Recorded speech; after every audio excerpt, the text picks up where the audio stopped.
Hi guys, we're up to chapter 16 of Charlie and the Chocolate Factory, and this is chapter 16 is called the Oompa-Loompas.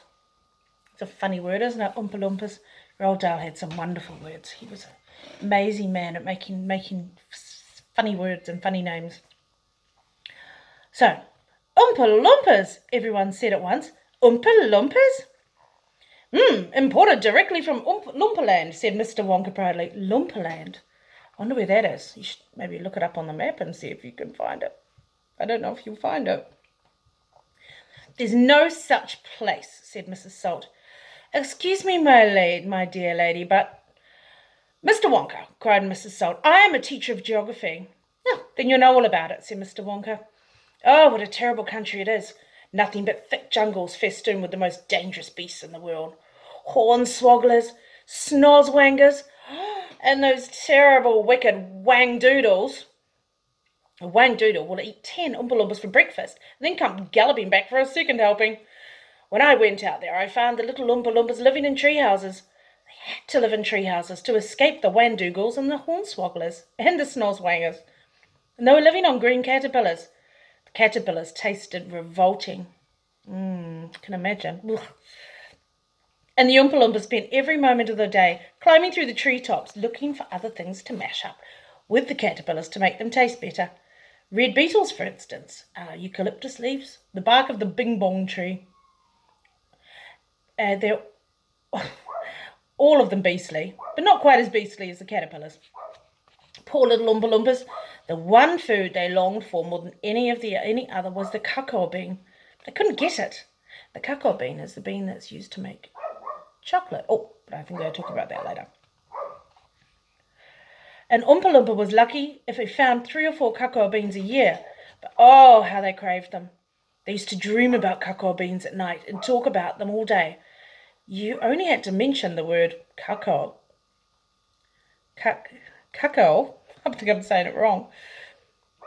To an Oompa-Loompa, and he would start dribbling out of his mouth. The cacao bean, Mr. Wonka continued, which grows on the cacao tree, happens to be the one thing which all chocolate is made. You can't make chocolate without the cacao bean. The cacao bean is chocolate. I myself use billions of beans every week in this factory. And so, my dear children, as soon as I discovered that Oompa-Loompas are crazy about this particular food, I jumped up in their treehouse village and I poked my head through the door of the treehouse belonging to the leader of the tribe. And you see that right there in that picture. Would you like to live in a treehouse? I wonder what their tree houses look like. Maybe you could draw a picture of one. Look here, I said, speaking not in English, of course, but in Oompa-Loompish, because that's what they spoke. Look here, if you and all your people will come back to my country and live in my factory, you can have all the big cocoa beans you want. I've got mountains of them in my storehouse. You can have cocoa beans for every meal. You can gorge yourself silly on them. I'll even pay your wages in beans if you wish. Gosh, Harry is barking non-stop out there. Lots of people walking in the park and he gets all excited. And lots of dogs. You really mean it? Asked the Oompa-Loompa leader, leaping up from his chair. Of course I mean it. And you can have chocolate as well. Chocolate tastes even better than cacao.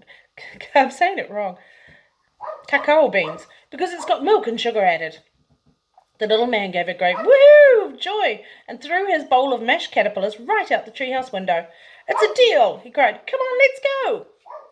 So I shipped them all over, every man, woman and child in the Oompa-Loompa tribe. It was easy. I smuggled them over in large packing cases with holes in them. They all got here safely. They're wonderful workers. They all speak English now. They love dancing and music, like you guys. They're always making up songs, like you guys. I expect you'll hear a good deal of singing today from time to time, but I must warn you, though, they're rather mischievous. They like jokes, like you guys. They still wear the same kind of clothes they wore in the jungle. They insist upon that. The men, as you can see from themselves across the river, wear only deer skins, and the women wear leaves, and the children wear nothing at all. The women use fresh leaves every day. Daddy, shouted Veruca Salt, the girl who got everything she wanted. Daddy, I want an Oompa-Loompa. I want you to get me an Oompa-Loompa, and I want an Oompa-Loompa right away. I want to take one home with me. Go on, Daddy, get me an Oompa-Loompa. Oh, not now, my pet, her father said to her. We mustn't interrupt Mr. Wonka. But I want an Oompa-Loompa, screamed Veruca. All right, Veruca, all right. But I can't get it for you this second. Please be patient. I'll see you have one before the day's out. Augustus, shouted Mrs. Gloop. Augustus, sweetheart, I don't think you better do that. Augustus Gloop, as you might have guessed, had quietly sneaked down to the edge of the river and was now kneeling on the riverbank, scooping hot melted chocolate into his mouth as fast as he could. I'm not going to tell you what the name of the next chapter is because it gives away what happens, but the next chapter is chapter 17. Let's see if we're halfway through the book yet. We are definitely halfway through the book. Okay.